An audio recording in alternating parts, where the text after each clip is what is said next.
migliaia oggi gli studenti del Veneziano si sono dati appuntamento in laguna per manifestare a sostegno dell'ambiente contro i mutamenti climatici, con loro tante famiglie, genitori, nonni. Condannati 2 dei 5 componenti della banda che ha messo in atto il clamoroso furto di gioielli a Palazzo Ducale l'anno scorso. Per i restanti 3 respinta la richiesta di patteggiamento. Dopo la lotta all'abusivismo, ai bed and breakfast e al turismo selvaggio, il Consiglio Comunale ha approvato la delibera che stabilisce le norme in ambito commerciale a tutela di Rialto e San Marco. La Guardia di Finanza ha scoperto un giro di evasione per 4 milioni di euro, protagonista della vicenda un imprenditore cinese. Dati sconcertanti sull'occupazione femminile in Veneto e sulle discriminazioni continue nei confronti delle donne. A Mestre, la leader della CGIL Susanna Camusso ha aperto l'assemblea. Sport e basket, i campioni d'Italia iniziano con successo la prima di campionato, battendo per 78-73 gli avversari triestini. Non perdiamoci di vista è lo slogan con cui i giornalisti calciatori di TV Pressing danno appuntamento a tutti per domani pomeriggio allo stadio Valmarana di Mira. Buonasera, ben ritrovati con l'edizione veneziana dei nostri telegiornali. In migliaia oggi gli studenti del Veneziano che si sono dati appuntamento in laguna per manifestare contro i mutamenti climatici, con loro anche famiglie, genitori, nonni, la partecipazione dei sindacati. Vediamo.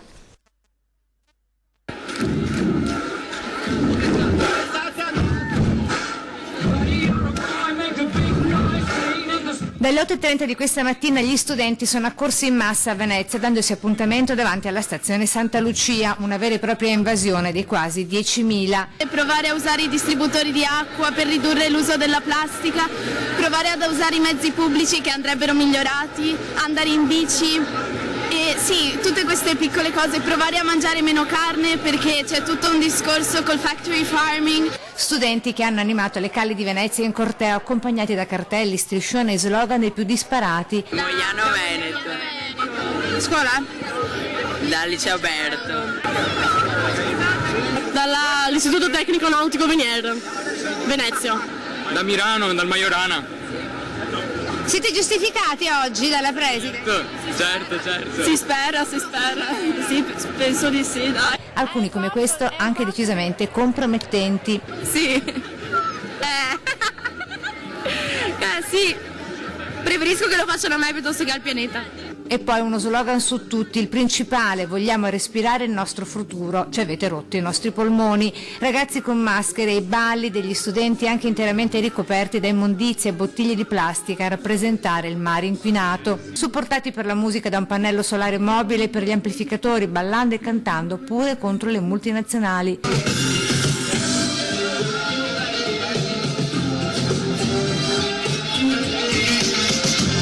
A dare sostegno ai ragazzi anche queste ex studentesse, ora nonne. Voglio che i miei nipoti e tutti i nipoti abbiano un futuro. Non mi fa piacere, la gioventù deve crearsi un futuro prossimo e fanno benissimo. Famiglie intere con bimbi muniti di cartellonistica. L'importanza è che domani avranno loro in mano le redini di questo pianeta. Noi abbiamo solo il compito di lasciarli un pochino meglio. Alla mobilitazione a sfilare anche la CGIL. Siamo i primi che hanno chiesto appunto investimenti per le auto elettriche e quindi crediamo insomma di poter partecipare a pieno titolo a questa manifestazione sostenendo la battaglia dei giovani e gli studenti.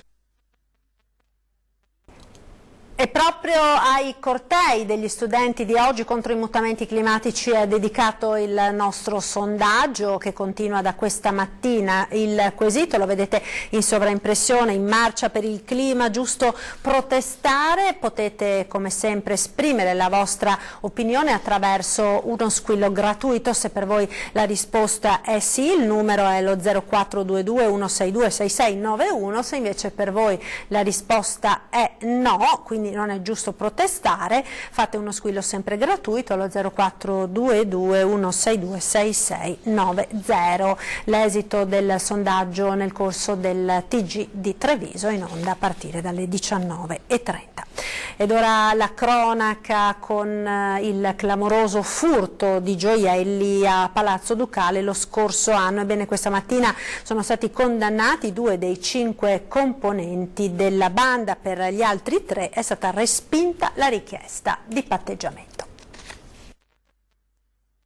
Condannata questa mattina con rito abbreviato, quindi con lo sconto di 1/3 della pena, la banda autrice del maxifurto a Palazzo Ducale del 3 gennaio scorso, con la refurtiva assicurata per oltre 8 milioni di dollari. Dovrà scontare 5 anni e 4 mesi Vinko Tomic, capo della banda, che dovrà pagare anche 800 euro di multa. Lo stesso aveva ammesso di aver compiuto il colpo. 6 anni e 1000 euro di multa per Dragan Mladenovic, suo principale complice. La condanna questa mattina da parte del giudice Enrico Ciampaglia del Tribunale Monocratico di Venezia. Nella requisitoria l'accusa, rappresentata dal PM Gasparini, aveva chiesto 3 anni e mezzo. E sempre il giudice Ciampaglia ha poi respinto il patteggiamento degli altri 3 imputati, Zelmir Grbavec, Zvonko Gregic e Vladimir Durkin. È una condanna frutto della pressione mediatica sul processo, il commento del collegio difensivo. Lo ricordiamo, i 5 sono responsabili del furto di gioielli avvenuto proprio l'ultimo giorno di apertura della mostra I tesori del Mughul e dei Maharaja. Furto preceduto da 2 tentativi relativi agli stessi gioielli avvenuti nei giorni precedenti, il 30 dicembre e il 2 gennaio. Di parere diverso la banda, che invece ha sempre sostenuto che le 2 incursioni a Palazzo Ducale fossero stati semplici sopralluoghi necessari in vista del colpo del 3 gennaio. Il Consiglio Comunale di Venezia ha approvato la delibera che frena le attività dei cosiddetti negozi paccottiglia nel centro storico veneziano. Sentiamo. Pianino pianino, gutta cavalla lapidem, la goccia scava la roccia, pianino pianino andiamo incontro a quelli che sono gli obiettivi della nostra roadmap del progetto di governance sul turismo, implementandoli da tutti i punti di vista. E dopo la lotta all'abusivismo, ai B&B, al turismo selvaggio, è stata approvata dal Consiglio Comunale anche la delibera che stabilisce le norme in ambito commerciale a tutela delle aree di Rialto e San Marco per i prossimi 3 anni. È una delibera che va nel segno di quello che vuol fare questa amministrazione, cioè del rispetto delle tradizioni, perché noi abbiamo chiaramente un artigianato importante, un artigianato che il mondo ci invidia, che il mondo ci copia, e proprio per evitare, soprattutto nelle aree di maggior flusso, come possono essere le aree di maggiore importanza anche per il transito turistico, che è l'area realtina e l'area di San Marco, si è deciso di dare un freno nelle more di quello che è anche la libertà di impresa, però in zone particolarmente di sostanza, di dare un freno a quelli che sono i negozi paccottiglia. Una delle norme principali riguarda la lista delle categorie ammesse per le nuove aperture e i trasferimenti. Saranno accettati solo commercio al dettaglio e produzione del settore di moda di alta gamma, librerie, gallerie d'arte e antiquariato, arredamento e design, commercio e produzione di oggetti preziosi, commercio di orologi di alta gamma, commercio e restauro di oggetti d'arte, artigianato artistico, cose antiche, artigianato tipico, tradizionale e storico. L'obiettivo è questo: uno, conservare il nostro artigianato, cioè dare la possibilità al nostro artigianato di essere visto nella sua interezza, non nella sua falsificazione. 2, di far sì che la nostra città abbia la sua specificità. La Guardia di Finanza di Venezia ha contestato ad un imprenditore cinese di un'agenzia viaggi di Mestre un'evasione, pensate, di ben 4 milioni di euro. Lo stesso imprenditore lo scorso maggio era stato oggetto di un sequestro di denaro, immobili e terreni. I finanzieri hanno dovuto ricomporre tutta la documentazione extracontabile ed analizzare i supporti informatici dell'azienda.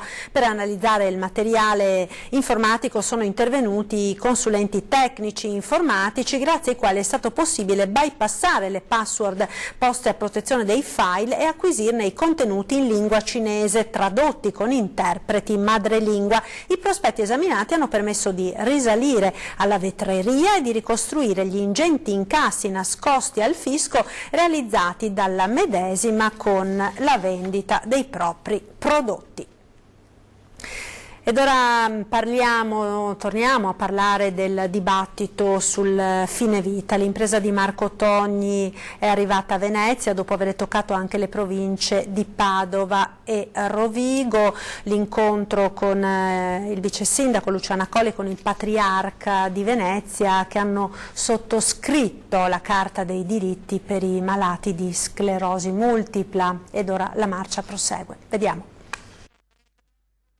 Ha già percorso a piedi 4.300 km dei 6.000 che fanno parte del suo Giro d'Italia per sostenere i diritti dei più deboli, in particolare i malati di sclerosi multipla.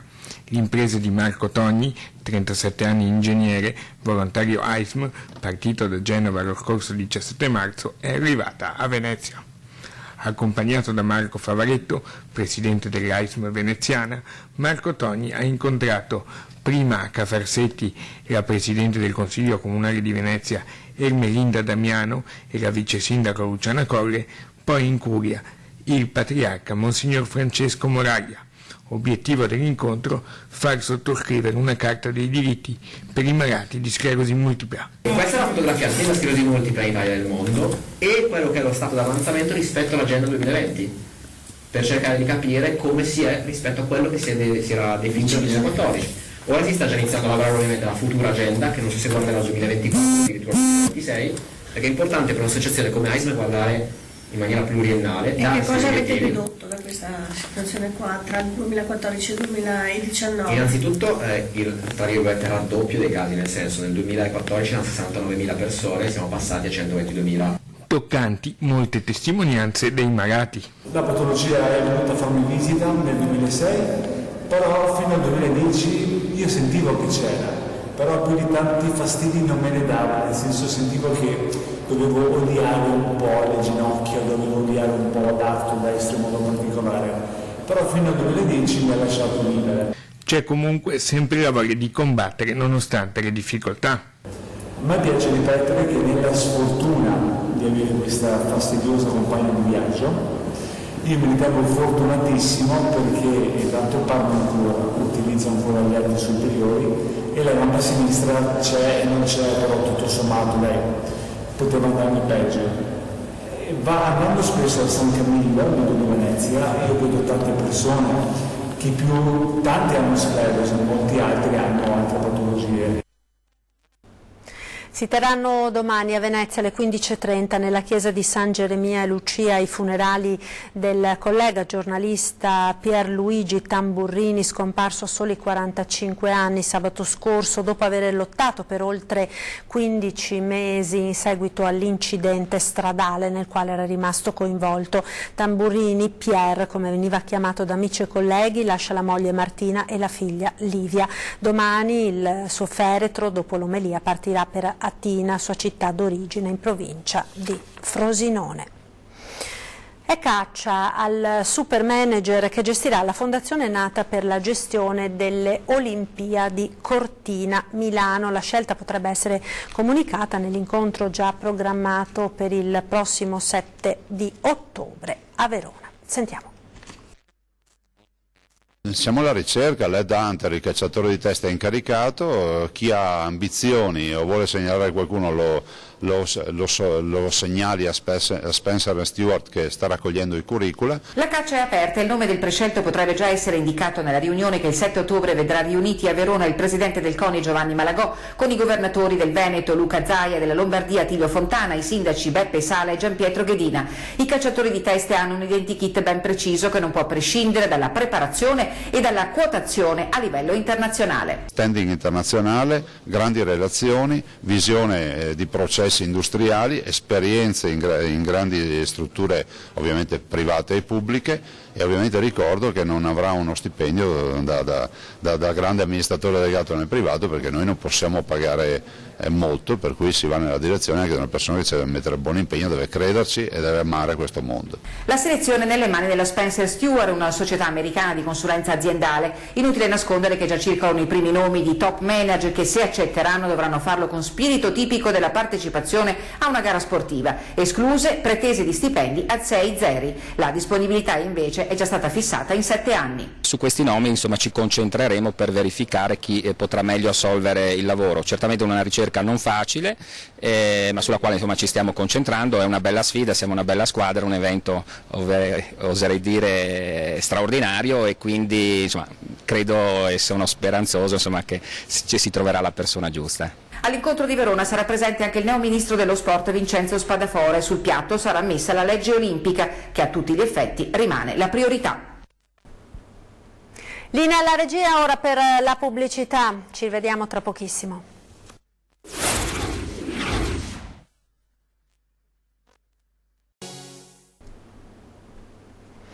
Eccoci di nuovo in studio con l'edizione veneziana dei nostri telegiornali. Parliamo ora di occupazione femminile, perché sono sconcertanti i dati emersi oggi al convegno organizzato dalla CGIL, presente anche la leader Susanna Camusso, che ha aperto l'assemblea. Sentiamo.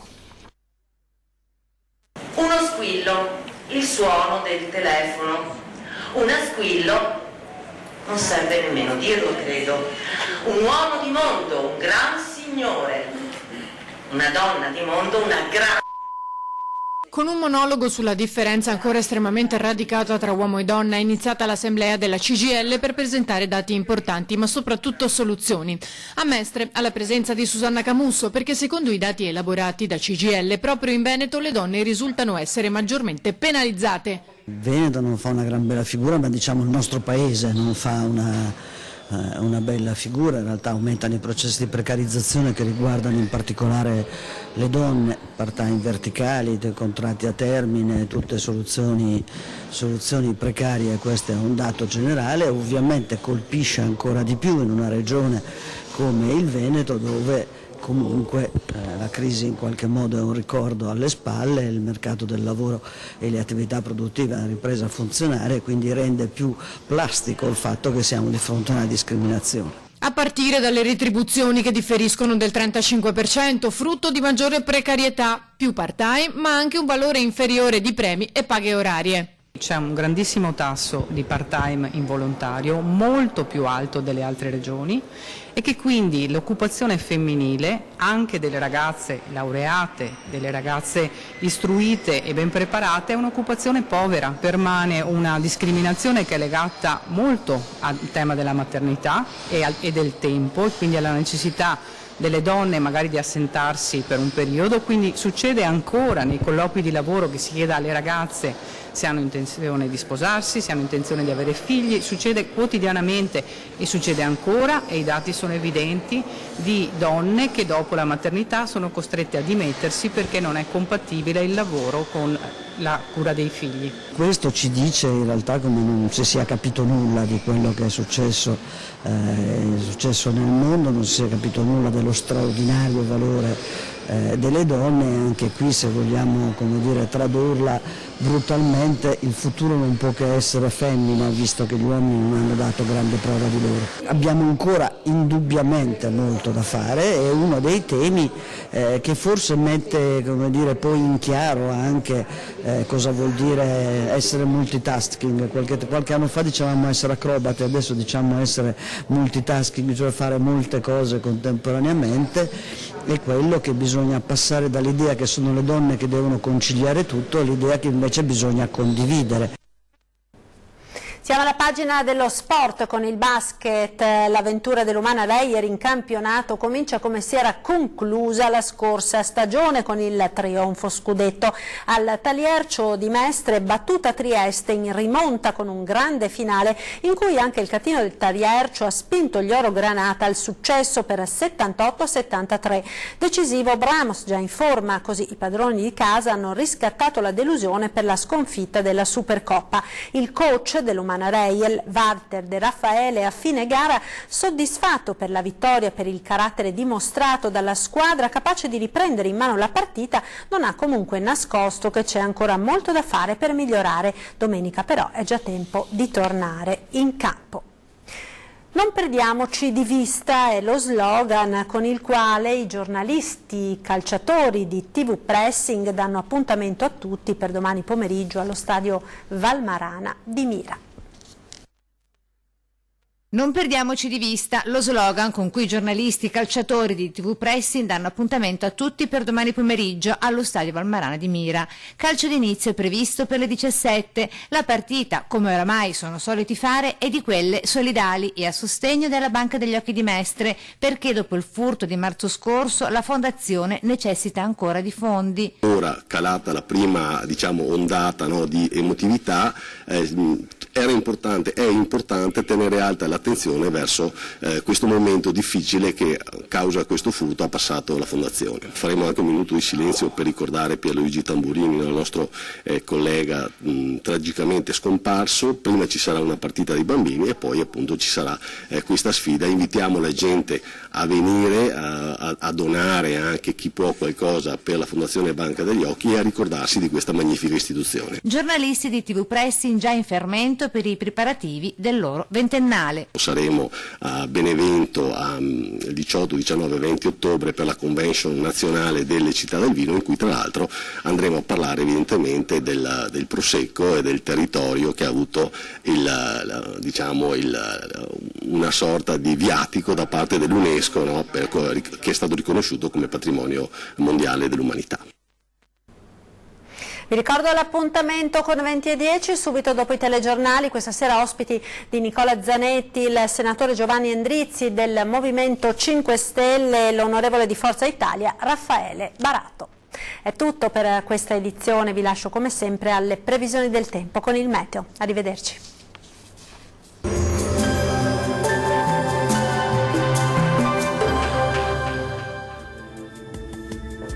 Bentrovati al meteo.